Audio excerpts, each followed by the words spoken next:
এখনৰ নাম কান্দুলিমাৰী খৈৰামাৰী হাইস্কুল। পোনপ্ৰথমে আপোনালোক সাংবাদিকসকলক মই ধন্যবাদ জনাইছোঁ এই ভিতৰুৱা গাঁওখনত খবৰ ল'বলৈ হোৱাৰ কাৰণে। তেওঁৰ নাম আবু আৰিফ খান, আমাৰে ছাত্ৰ। তেওঁ আমাৰ ইয়াৰ পৰা প্ৰায় 3 কিলোমিটাৰ নিলগৰ একেবাৰে দুৰ্গম চৰাঞ্চলৰ পৰা আহি ইয়াত উদ্যান কৰিছিল। প্ৰায় 3টা সুঁতি পাৰ হৈ আহিছিল। কেতিয়াবা নাও পাইছিল, কেতিয়াবা নাও পোৱা নাছিল। কেতিয়াবা স্কুলত অহাৰ কাৰণে নাৱৰ কাৰণে দেৰিও হৈ গৈছিল আৰু যেতিয়া ঘৰত যায় নাও পোৱা নাই, কেতিয়াবা সন্ধিয়াৰ পিছত ৰাতিও ঘৰত পাইছিল। তেনেকৈ আজি আমি খুব বিদ্যালয়ৰ শিক্ষকসকলৰ লগতে ছাত্ৰ ছাত্ৰী চবেই এই অঞ্চলৰ সকলোৱে আমি গৌৰৱ অনুভৱ কৰিছোঁ, গৌৰৱান্বিত হৈছোঁ। গতিকে আমাৰ বিদ্যালয়ৰ ছাত্ৰ ছাত্ৰীয়ে এই অঞ্চলৰ অন্যান্য ছাত্ৰ ছাত্ৰীয়ে বহুত প্ৰেৰণা পাইছে।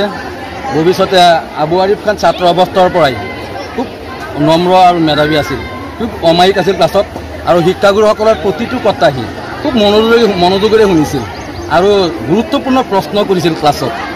গতিকে সেই সময়ৰ কিছুমান দৃশ্য স্মৃতি মোৰ মানপটত বাঢ়ি উঠে। যেতিয়া তাক পঢ়াইছিলোঁ 1999, 98 আৰু 99 চনত, 1998, 99, তেতিয়া 6 আৰু 7ত পঢ়ে। আৰু তেতিয়া সেই সময়ত কিছুমান প্ৰশ্ন মোকেই সুধিছিল। তেতিয়া কাৰ্গিলৰ যুদ্ধ চলি আছিল। মোক সোধে, ছাৰ কাৰ্গিলৰ যুদ্ধৰ বিষয়ে আপুনি কওকচোন। ক্লাছত মোক সুধি পেলাইছিল। মই কৈছোঁ যে এই যুদ্ধখনৰ নাম ছাৰ কাৰ্গিলৰ যুদ্ধ কিয় হ'ল। মই এই বিষয়ে বিতং ভাঙি তাক বুজাইছোঁ, লগতে অন্যান্য ছাত্ৰকো বুজাইছোঁ। কিন্তু কোনেও সোধা নাছিল, সিয়েই মোক সুধিছিল, ছাৰ যুদ্ধখনৰ নাম কাৰ্গিলৰ যুদ্ধ কিয় হ'ল আৰু এই যুদ্ধখনৰ বিষয়ে ছাৰ অকণমান আমাক বিশ্লেষণ কৰকচোন, বহলাই কওকচোন। তেতিয়া সেই কথাটো আজি আপোনালোকৰ মনত পৰি গৈছে। এনেকুৱা যিকোনো মই ইংৰাজী পঢ়াইছিলোঁ, যিকোনো মানে খুব প্ৰশ্ন নুবুজা লাজ কৰা নাছিল, সুধিছিল। কিন্তু ব্যৱহাৰ অতি নম্ৰ, শিক্ষাগুৰুসকলৰ প্ৰতি অতি মানে শ্ৰদ্ধা পৰা নাছিল আৰু অমায়িক ব্যৱহাৰ আছিল আৰু একাগ্ৰতা আৰু ধৈৰ্য থকাৰ কাৰণে আজি আৰু এই অঞ্চলৰ আশীৰ্বাদ থকাৰ কাৰণে ইমানখিনি জিলা ন্যায়াধীশৰ দৰে আজি গোটেই অসম ভিত্তিত অনুষ্ঠিত এটি মানে গ্ৰেড 1 জজ মানে ন্যায়াধীশ পদত অধিষ্ঠিত হৈছে। তাৰ কাৰণে মই অসম চৰকাৰৰ লগতে আমাৰ অসমৰ যি ন্যায় ব্যৱস্থা আছে, যি আজি তেওঁৰ ইণ্টাৰভিউ যে পৰীক্ষা পাতিছে, যি ব্যৱস্থা, সেই ব্যৱস্থা ন্যায় ব্যৱস্থাৰ যি পৰীক্ষা অনুষ্ঠিত কৰিছে যিটো বড়ো মাধ্যমেৰে, তেওঁলোকক মই আন্তৰিকভাৱে ধন্যবাদ জনাইছোঁ। অসম চৰকাৰক ধন্যবাদ জনাইছোঁ আৰু আৰিফৰ ভৱিষ্যত উজ্জ্বল ভৱিষ্যত কামনা কৰিছোঁ। মানুহে যাতে আৰিফৰ পৰা ন্যায় পায়, মই এইখিনি কামনা কৰিলোঁ আৰু দীৰ্ঘায়ু কামনা কৰিলোঁ। Thank you. মই যথেষ্ট আনন্দিত হৈছোঁ। যোৱাকালি ৰিজাল্ট ঘোষণা কৰা হৈছে হাইকোৰ্টৰ গ্ৰেড 1 জুডিচিয়েল অফিচাৰ। ৰিজাল্টটো পাই বহুত আনন্দিত হৈছোঁ। বৰ্তমান দেখিবলৈ পাইছোঁ যে আপুনি এখন বিদ্যালয়, যিখন বিদ্যালয়ত আপুনি শিক্ষা লাভ কৰিছিলে, তাতে আহি উপস্থিত হৈছে। শিক্ষাগুৰুসকল বা ষ্টুডেণ্ট ছাত্ৰ ছাত্ৰীসকলক দেখা পাই পেলাই আপোনাৰ কেনেকুৱা অনুভৱ আৰু কি ক'ব এই ক্ষেত্ৰত? হয়, এই ক্ষেত্ৰত তেওঁলোকৰ যিটো সঁহাৰি আৰু তাৰ কাৰণে মই মানে তেওঁলোকক অশেষ ধন্যবাদ দিছোঁ। বহুত মৰম দিছে, বহুত ভাল। অনাগত দিনত আপুনি এই সমাজৰ হকে বা এই ঠাইৰ হকে বা নিজৰ জিলাখন, নিজৰ গাঁওখন, নিজৰ ঘৰখন বা নিজৰ জাতিটোক কেনেধৰণে আপুনি আগুৱাই লৈ যাম বুলি ভাবিছে? হয় হয়, মই যোনটো উদ্দেশ্যত সফল হৈছোঁ সেইটো হ'ল ন্যায়ৰ লগত জড়িত। গতিকে মই সদায় সমাজৰ মানে নিষ্পেষিত নিপীড়িত তেওঁলোকক জাষ্টিছ দিয়াৰ কাৰণে মই সদায় মোৰ সৰ্বোচ্চখিনি উজাৰি দিম। মই জাষ্টিছ, প্ৰপাৰ জাষ্টিছ কেনেকৈ দিব লাগে সেইটোৰ কাৰণে মই চেষ্টা কৰিম। যিহেতুকে আমি গম পাইছোঁ যে আপুনি একে অতিকৈ পিছপৰা অঞ্চল, চহৰাঞ্চলৰ পৰা আপুনি বিলং কৰিছে। ইয়াতে দেখা পোৱা গৈছে যথেষ্টখিনি ছাত্ৰ ছাত্ৰী। কি ক'ব তেওঁলোকক? তেওঁলোকক মই এইটো ক'ম যে তেওঁলোকে লক্ষ্য স্থিৰ কৰি, তেওঁলোকে কঠোৰ পৰিশ্ৰম কৰি তেওঁলোকে লক্ষ্যত উপনীত হ'ব পাৰিব। তেওঁলোকে নিৰাশ নহয় যে আমি পিছপৰা অঞ্চলৰ ছাত্ৰ ছাত্ৰী, গতিকে আমি একো হ'ব নোৱাৰিম, মোৰ দেউতাৰ আৰ্থিক অৱস্থা বেয়া, মোৰ ঘৰ চহৰ, মই খোজকাঢ়ি আহিব লাগে, নাও পাৰ হৈ আহিব লাগে, হাকো পাৰ হৈ আহিব লাগে। তেওঁলোকে যাতে সেইটো হীনমান্যতা মনত নানে, কাৰণ হীনমান্যতাই সাফল্যৰ এটা অন্তৰায় হৈ। আপোনাৰ এজন ছাত্ৰ আজি জিলা ন্যায়াধীশ হিচাপে নিযুক্তি লাভ কৰিছে, অতিকৈ পিছপৰা অঞ্চলৰ পৰা গৈ পেলাই আজি তেওঁ এই পদত লাভ কৰিছে, কি ক'ব? হয়, আজি আবু আৰিফ খানৰ নিচিনা ছাত্ৰ যদি ঘৰে ঘৰে থাকিলে, মই আৱেগিক হৈ গৈছোঁ।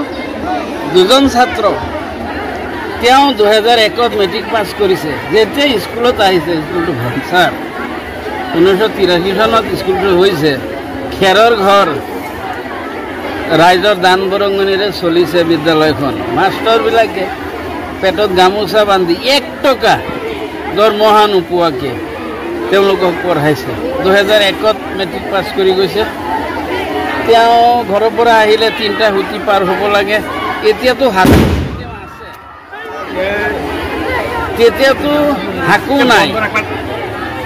লং পেণ্টটো পলিথিনত ভৰাই, কিতাপকেইটা পলিথিনেৰে মেৰিয়াই, লুঙি পিন্ধি আহি স্কুলৰ ওচৰত আহি পেণ্ট পিন্ধি আহে। এনেকুৱা কঠোৰ পৰিশ্ৰম, ৰ'দ বতাহ বৰষুণ ইত্যাদি প্ৰাকৃতিক প্ৰতিকূল পৰিৱেশ নেওচি তেওঁ স্কুলত আহিছে, কঠোৰ পৰিশ্ৰম কৰিছে, তেওঁ সাফল্যমণ্ডিত হৈছে। ইয়াৰ পৰা তেওঁ মেট্ৰিক পাছ কৰি গৈছে, আকৌ হায়াৰ ছেকেণ্ডেৰী পাছ কৰিছে, BA পাছ কৰিছে, নগাঁও ল' কলেজৰ পৰা LLB আৰু কিবা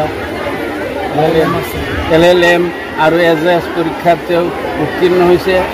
ঢেৰ কিবা কিবি যিখিনি লাগে চৰকাৰী গাইডলাইন মতে তেওঁ ইত্যাদি মানে অৰ্হতা লৈ চৰকাৰে নিখুঁতভাৱে যি বিচাৰ বিবেচনা কৰিছে, তাৰ কাৰণে আমি সমূহ সংখ্যালঘু ৰাইজ মাননীয় অসম চৰকাৰৰ ন্যায় বিভাগক অশেষ ধন্যবাদ জ্ঞাপন কৰিছোঁ যে আমাৰ পিছপৰা অঞ্চলৰ পৰা উঠি অহা এজন শিক্ষিত যুৱকক যে যোগ্য স্থান দান কৰিছে। ইয়াৰ পৰা বুজা যায় যে আজিৰ পৃথিৱীখন সাৰ্ভাইভেল অফ দ্য ফিটেষ্ট, যোগ্য যোগ্য বসুন্ধৰা। যোগ্যজনে এই পৃথিৱীত ভাল স্থান পাব আৰু জীৱনৰ অমিয়া তেওঁ ভোগ কৰিব। পিছত আৰু এটা সগৌৰৱে ক'ব পাৰোঁ, 2005 চনত তেওঁৰ একে ঘৰৰ ইটো ঘৰ সিটো ঘৰ জহিৰুল ইছলাম আজি 4 বছৰমান আগত BDA হৈছে, আমাৰ স্কুলৰে ছাত্ৰ। আমাৰ বিদ্যালয়ৰ পৰা হয়তো আমাৰ আগৰ বেচ গৈছে, তাৰ পৰা MLA হৈছে, ডাক্তৰ হৈছে, ইঞ্জিনিয়াৰ হৈছে, বহুত উকিল নগাঁও কোৰ্টত গ'লে ভাল লাগে, বহুত উকিল আছে। আজি আমি প্ৰথমজন ন্যায়াধীশ আমি পাইছোঁ। আমাৰ এই অঞ্চলৰ পৰা আমাৰ বিদ্যালয়ৰ সহকাৰী শিক্ষক চৌধুৰী ছাৰৰ ল'ৰাটোৱে যোৱাবাৰ নিটত পাইছে, মানে কোৱালিফাই হৈছে। বৰ্তমান ডিব্ৰুগড় মেডিকেলত অধ্যয়নৰত হৈ আছে। তাৰমানে বুজা যায় যে বহুতে কয় এইটো নাম আছিল প্ৰথমতে কান্ধুলিমাৰী খৈৰামাৰী হাই মাদ্ৰাছা। তাৰমানে মাদ্ৰাছা বুলি ক'লে এটা মানে নজনা মানুহৰ কাৰণে এটা ভিন্ন মত এটা আছিল। আচলতে এইটো ছেকেণ্ডেৰী এডুকেশ্যন, আৰবী ছাবজেক্টটো কম্পালচৰি হোৱাৰ কাৰণে এইটো নাম আছিলে মাদ্ৰাছা। মাননীয় মুখ্যমন্ত্ৰী হিমন্ত বিশ্ব শৰ্মা ডাঙৰীয়াই 2 বছৰ ধৰি মাদ্ৰাছা শব্দটো উঠাই দিলে, হাইস্কুল হ'ল। আগতেও কাৰিকুলাম হাইস্কুলেই আছিল, এতিয়া আমি কান্ধুলিমাৰী খৈৰামাৰী হাইস্কুল। গতিকে আমি ৰাইজক আহ্বান জনাব বিচাৰিছোঁ যে বহুতে কয় চৰকাৰী স্কুলত লিখা পঢ়া নহয়, চৰকাৰী স্কুলত লিখা পঢ়া নহয়, হয় 100% শুদ্ধ নহয়। কিয়নো ইয়াত মেধাসম্পন্ন ছাত্ৰ ছাত্ৰী খুব কমেই আহে। এই আবু আৰিফ খান বা জহিৰুল ইছলাম, তেওঁ 3টা ভাই ককাই। মোৰ দীঘলীয়া হৈ গৈ আছে, দীঘলীয়া নকৰোঁ। এজন হ'ল এয়া মোৰ সন্মুখত আছে, তেওঁৰ ককায়েক আমিনুল খান, তেওঁ প্ৰাথমিক বিদ্যালয়ৰ প্ৰধান শিক্ষক। আৰু এজন আছে আবু শ্বৰীফ খান, এইজন 3জন ভাই ককাই। আমিনুল খান 1 নম্বৰ, আৰিফ খান 2 নম্বৰ, শ্বৰীফ খান 3 নম্বৰ।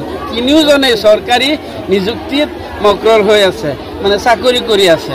বুজা গৈছে যে কান্ধুলিমাৰী খৈৰামাৰী হাইস্কুলত সঁচাকৈ লিখা পঢ়া হয়। যিবিলাক ছাত্ৰ ছাত্ৰী নেকি লিখা পঢ়াৰ মানহেৰে ভৰ্তি হয় তেওঁলোকৰ কাৰণে হয়, আৰু যিসকলে আহি সময় পাৰ কৰিব লয় গতিকে তেওঁলোকৰতো ছাকচেছ নহ'বও পাৰে। তথাপিও এনে এটা পৰিৱেশৰ মাজত আমাৰ বিদ্যালয়ৰ ফলাফল খুব ধুনীয়া। কোনো বছৰে 80%ৰ তলত মেট্ৰিকৰ ৰিজাল্ট নাই। এইবাৰ বিগত কেইদিন আগতে হৈ যোৱা মেট্ৰিকৰ ৰিজাল্টত আমাৰ 89% হৈছে।